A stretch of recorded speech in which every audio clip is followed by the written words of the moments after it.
Why you don't miss them. You miss the meaning. There's a particular kind of missing that doesn't feel like grief. It doesn't arrive as sadness. It arrives as restlessness. You're functioning. You're doing what you're supposed to do.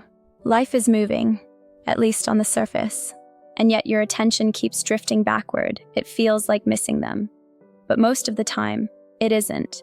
When people say, "I miss them," they're rarely describing absence in the literal sense. They're describing a disruption of meaning. They miss the future they were imagining. They miss the version of themselves that existed inside that future. They miss the sense of direction that made life feel like it was unfolding somewhere, not just repeating. The person becomes a symbol, not because the person was perfect, not because the relationship was flawless, but because that person was attached to a story. And stories are harder to let go of than people. This is why the feeling doesn't respond to logic. You can list the reasons it didn't work. You can remember the arguments. You can acknowledge the incompatibilities. You can even accept that the ending was necessary. And still, the pull remains. Because the mind isn't asking, "Do I want them back?" It's asking something quieter and more unsettling. What replaces the meaning I lost? Until that question is answered, the feeling lingers. Memory has a function. It preserves significance. It helps us remember what mattered. But memory was never meant to decide direction. When memory is allowed to lead, it doesn't just recall, it persuades. It edits the past. It softens edges. It highlights moments that supported the story and minimizes the ones that contradicted it. Not because you're weak, not because you're sentimental, but because the mind protects unfinished meaning. Most people aren't mourning the relationship itself. They're mourning momentum, orientation, the feeling of becoming someone. The relationship gave structure to imagination. It organized hope. It made effort feel purposeful. When it ended, imagination stalled, and the mind keeps returning to the last place where forward movement felt possible. That place just happens to have a person attached to it. The mistake most people make is assuming this pull means something is unresolved with the person, so they replay conversations.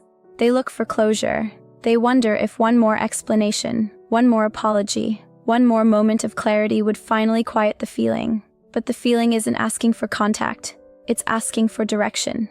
This is why forcing yourself to move on rarely works, and why trying to convince yourself the past didn't matter often backfires. You don't heal by erasing significance.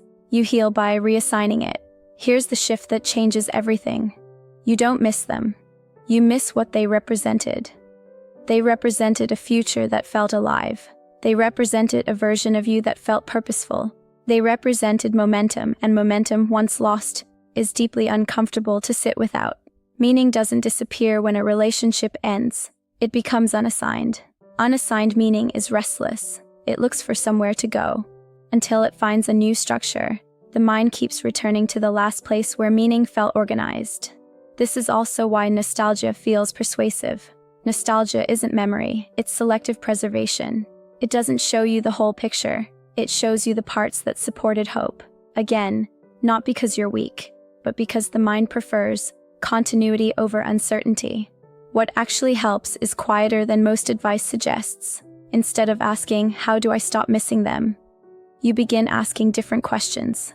What kind of future was I attaching to this person? What direction did this relationship give my life? What version of myself felt alive there? These questions don't pull you backward. They point forward. They reveal what still wants to be built. This is the part people skip. They try to detach without redirecting, but detachment without redirection feels empty. It feels like loss without replacement.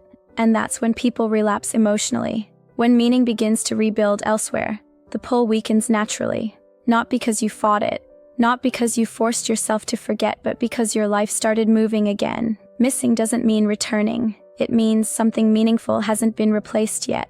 And when meaning returns, slowly, imperfectly, honestly, the mind stops asking the past to carry the future. It no longer needs to.